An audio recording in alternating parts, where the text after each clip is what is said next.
right, so the very first step we need to do with our wood panel is base coat it. Now I'm doing this one navy blue color. I did this particular one silver. You can do it whatever color you are wanting to get whatever color scheme it is that you are wanting for your frame. Now the one thing to note, and you may have already seen it, is if you're wanting to do the version that has the lights in it, you need to drill a little hole in your panel. I did it about a third of the way in. I didn't want it in the center because I wanted to put my battery pack in the back in the center and have the space for the cord and stuff like that on the back. So the first thing I'm going to do is base coat my back. I know you don't actually see the back of your projects, but it just has a much nicer finished look if you have base coated it.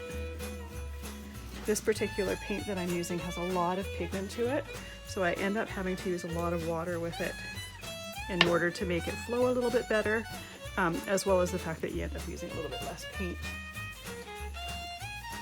Because there's so much pigment, you can thin it out and spread it out a little bit more. So I'm gonna do the back and I'll do the sides first, and then I'm gonna let it dry, and then I'll work on the front areas.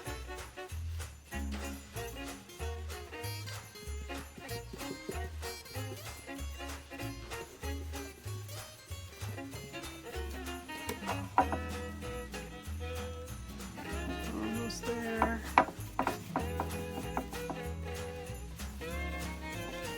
Now typically what I do is I do something like this where I've done that, and then to get rid of all the brush strokes I go right from top to bottom. So I like them to not have brush strokes going all over the place. If you find that you haven't covered it quite as much as you'd like, you can always add a second coat once it's dry. But yeah, definitely have to get that first coat on there first in order to get it's completely coated. And if you do end up having to go with a second coat, what I tend to do is the second coat, like so this one I went lengthwise. Second coat, if you need it, I would go this way, opposite of the grain. I tend to find you get a little bit better coverage that way.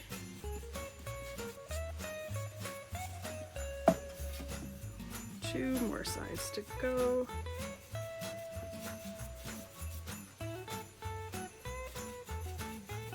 I love this shade of blue, it's such a pretty color.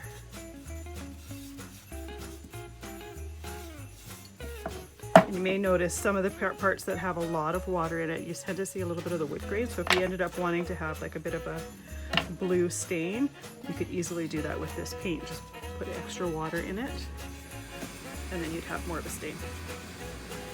All right, so my furnace is turned on, and I finished the back and the side, so I'm gonna let this completely dry, and then we will work on painting. All right, the back of our frame is completely dry.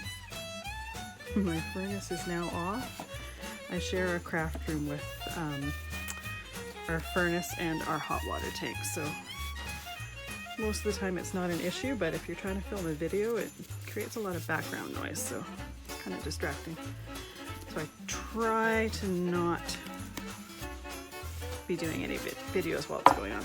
So now I'm painting the front of my frame. I'm not painting this part here because we're going to be gluing all of our die cuts and our backgrounds to it, and I would rather be gluing to the wood than to paint. It's just going to have a better adhesion in my opinion. No, that front looks absolutely horrible since I wasn't being super careful, but that's okay. I'm doing this front part last on purpose so that I can make it look nice and finished. And it's because it's the first thing that you're going to see when you're seeing your project, it's the most important. So I always do the other bits first and then leave that for last.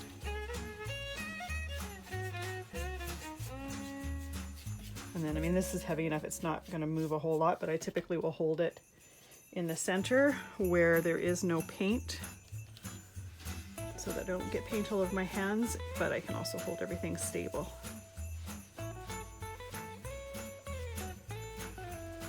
All right, so that part is all painted. I'm just getting any of the brush strokes out of there.